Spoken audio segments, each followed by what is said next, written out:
sa ating pong pamahalaan, palalawigan, meron tayong budget. And I hope that we can start buying palay.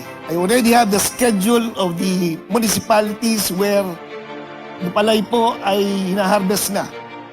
But of course, before I do so, I need to get the collective wisdom of the Provincial Food Council, whose membership includes the leaders of the faith, the academe, the magsasaka, at lahat ng sektor na importante sa ganitong malaking sa lalawigan ng Nueva Ecija.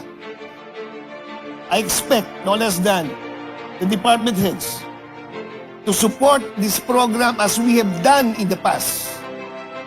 We shall not join the bandwagon of blaming others kung sino may kasalanan. But just like before, silently, we've done something for our farmers.